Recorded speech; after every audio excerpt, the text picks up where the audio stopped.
The Home Assistant 2025.6 beta release is out for testing. I've been playing around with it over the past couple days. Some of the major updates in this release are that all of the Dropdown Pickers, those are those drop-down menus that show the different device entities when you're editing a script or an automation, for example, those designs have been revamped. The Bluetooth and Zigbee home automation integrations have gotten some nice visualization updates, specifically around showing how devices relate to each other in the UI directly. There are also a few deprecated Home Assistant installation methods that will be removed at a later time. Basically, when something's deprecated, that means they're planning to get rid of it, but they haven't gotten rid of it quite yet, and they're just letting you know in advance that this method will be removed later on. You may want to check and see how you're installing Home Assistant and see if these affect you or not. There have also been some sidebar improvements, along with the ability to reset a device's entity's name. If you've renamed it in the past, now you want to reset it back to the original name, you're now able to do so. So let's go ahead and give these updates a test drive and see how they work.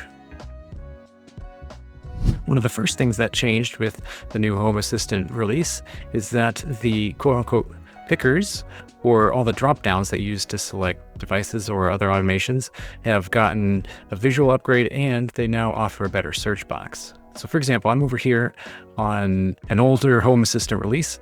In my test automation here, if we try to add a trigger that's a device, we can see that when we click this drop down, it will just show the name of the entity and the area that it's in, and that's it. Over here on the new release beta, however, we can go to another automation trigger, and if we search for device, we click that one, and then when we click this drop down, it will not only show a nice icon on the left of each of the entities, but it'll show its name and then the integration that it is originating from over here on the right hand side. That makes it easier to find different entities depending on how big your system is. If you have a large system with hundreds or even thousands of entities, it can be really difficult to manually search for it, so this makes it a little easier. You can search for any entity, like if I want to look for a TP-Link smart plug, I can search for that, and then all of my smart plugs will show up here under the search box. And then I can click it and then continue with my automation like normal. And this update works for other areas in Home Assistant also. Like if we choose a state trigger and we select this entity dropdown, which is different than the device, if we choose entity, then it has a similar look and feel as the device dropdown box. So this update is propagated in many other places within Home Assistant, such as areas and floors and other things like that. So you'll see this in multiple places once it's officially rolled out.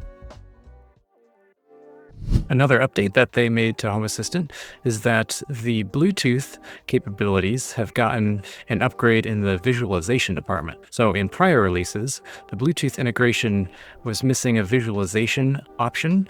You could connect to them and look at the Bluetooth advertisements and other settings, but you couldn't see all the devices linked together. With the new update, if you go into your Bluetooth integration settings, there's this visualization option here under the advertisement monitor box. You can click that and it will show all of the different devices that your Home Assistant's Bluetooth adapter can detect. This shows devices that are connected either directly to Home Assistant or through Bluetooth proxies, such as through an ESP32 or something of that nature.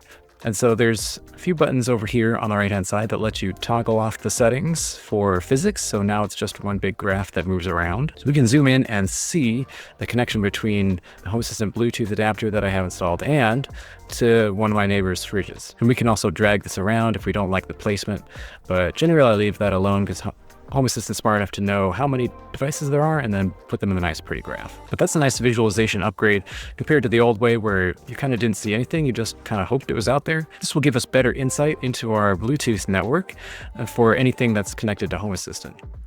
Similar to the Bluetooth visualization, the Zigbee home automation integration also has the same visualization update. So if you go to your integration, you go over here to click configure, you can go to visualization and it will have a very similar graph implementation, just like the Bluetooth adapter had previously. I only have one device here, so it doesn't show as many nodes as the prior one, but it has the same toggleable options. So you can disable the physics, or you can remove the labels if you just wanted to see the number of devices. This is a really good improvement to help us see what devices are on our network.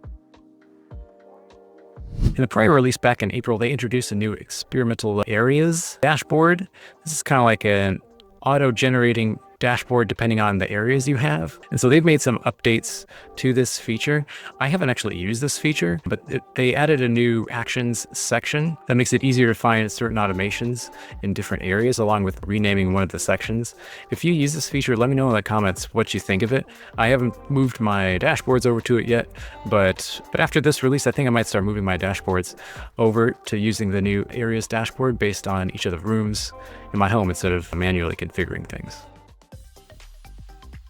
I'll say this is the biggest thing that's happening in this release. It probably doesn't affect too many people, but there's enough installations out there that this might affect you. If we look at the Home Assistant analytics for people who have opted in to sharing their data with Home Assistant and Nabu Casa, we can see that the number one installation method is the Home Assistant operating system, and that's this blue line right here.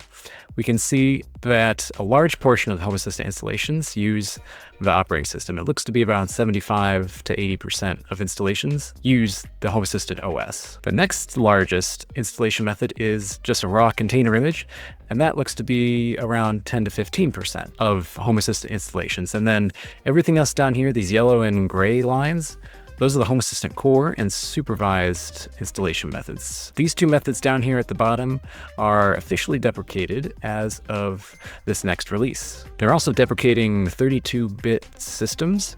So if you have an older laptop or other Slim PC or something like that you're running Home Assistant directly on, then you might need to start looking at an upgrade path into something a little bit newer. Most systems nowadays are 64-bit, and they have been 64-bit for quite a while. So I imagine this won't affect too many people, but there will be a few of you out there who will need to upgrade or move to a different system. If you're looking for a good system to put your Home Assistant instance on, then check out the Home Assistant Green. I did a video previously where I reviewed the Home Assistant Green and got it unpackaged out of the box and set up. And so the Home Assistant Green has a 64-bit processor that it uses. So you'll be good for many, many years after you move systems. So something being deprecated doesn't mean they're removing it as part of this new update.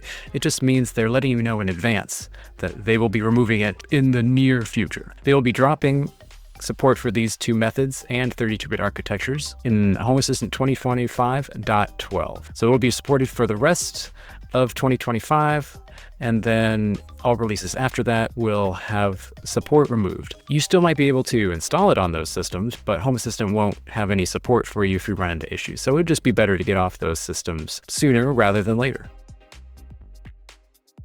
There are also some sidebar improvements in this release. If you remember in the prior versions of Home Assistant, you could go up to this Home Assistant text and press and hold. And once you let go, it would create this, little wiggling menu with the dancing menu options. I actually didn't know about this feature for years until I found it by accident. So let me know in the comments if you didn't even know this existed. But the old way, you could press and hold that, and then you could remove or add different sidebar options. Well, in this latest update, you can still press and hold the Home Assistant text, but it will open up a sidebar here instead. This lets you organize the different menu options however you want, instead of having to remove and add them in the right order just to get them to show correctly.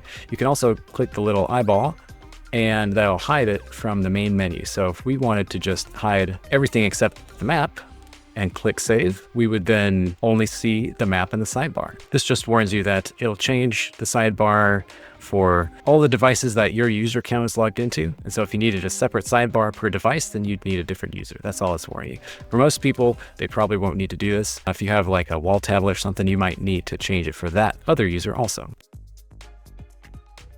One option that I will definitely find useful is the ability to reset an entity's name. So for example, if you're over here in the States, if we search for this plug, if we go over here to settings, we can actually change this to be some new name. And so once we renamed it, we can click update, and you'll see that it changes in the entities list right here. If we wanted to revert that name back to the original name, we can go into the entities settings up here, and we can click this little circle arrow, and that will restore it after we had already made the update. So as we can see, it switches it back to the original name. This feature is going to be really useful for people who manually update their entity names. And as always, make sure to check the backwards incompatible changes to see if any of these changes affect you. In my opinion, the coolest part of this latest update was the visualization features that they added to the Bluetooth network, and then updating the visualization in the Zigbee Home Automation integration. If you're looking for a good Zigbee coordinator, check out this video where I unbox and set up the Sonoff Zigbee Dongle P. In that video, I also show you a quick and easy way to update the firmware on your Sonoff Zigbee coordinator instead of having to take off the cover and press some buttons in order for it to work. So I'll link it in the description. You can also click or tap the card up there in the upper right to go check that one out, and I will see you over there.